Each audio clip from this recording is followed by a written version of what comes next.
नमस्कार दोस्तों, स्वागत है आपका मेरे चैनल पे। दोस्तों बहुत ही बड़ी बात है इंडिया के लिए, स्पेशली इंडियन नेवी के लिए, क्योंकि दोस्तों इंडिया सीक्रेटली एक प्रोजेक्ट के ऊपर काम कर रहा था जिसके तहत एक न्यूक्लियर मिसाइल ट्रैकिंग वेसल बनाया जा रहा था और अब इसे इंडिया ने कमीशन कर लिया है, यानी कि नेवी के अंदर शामिल कर लिया है। आज इसी के ऊपर बात करेंगे। चलिए दोस्तों शुरू करते हैं। तो दोस्तों इंडिया ने चुपचाप तरीके से अपने एक secretive nuclear missile tracking vessel को लॉन्च कर लिया है, जिसे इंडिया 2014 से बना रहा था। और इसके साथ ही इंडिया उन देशों की कैटेगरी के अंदर आ गया है जिनके पास ये कैपेबिलिटी है कि वे किसी भी मिसाइल लॉन्च को लंबे डिस्टेंस से ही मॉनिटर कर सके। और इससे दोस्तों हमारे टेस्टिंग प्रोग्राम के अंदर भी एनहेंसमेंट होगी, बढ़ोतरी होगी, और साथ ही ये हमारे नेशनल मिसाइल डिफेंस सिस्टम का एक बहुत ही इंपॉर्टेंट पार्ट है। और दोस्तों इसे VC-11184 कहा जा रहा था।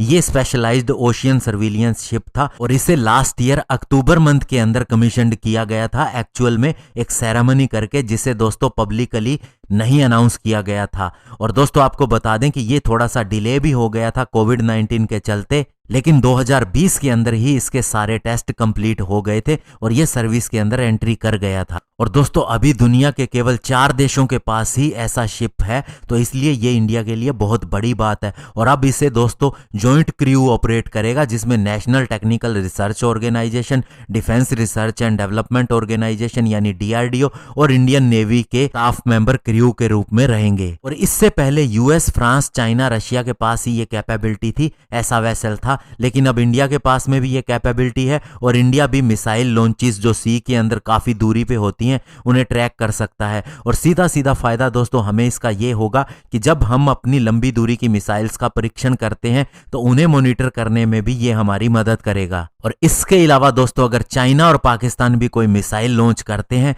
तो ये हमें हाथों हाथ डिटेक्ट करके बता देगा। तो इस तरह से इसे आप सी अवाक्स भी कह सकते हैं। इसके अंदर अर्ली वार्निंग की कैपेबिलिटी भी है। ये 15,000 टन का शिप है, स्पेशलाइज्ड है सर्विलियंस सिस्टम के साथ में, जिसमें एक सेंसर के साथ में 3 डोम शेप्ड एंटीना भी पैक किया गया है। और इसका 2018 से काफी ज्यादा टेस्ट किया गया है एक जॉइंट टीम के द्वारा।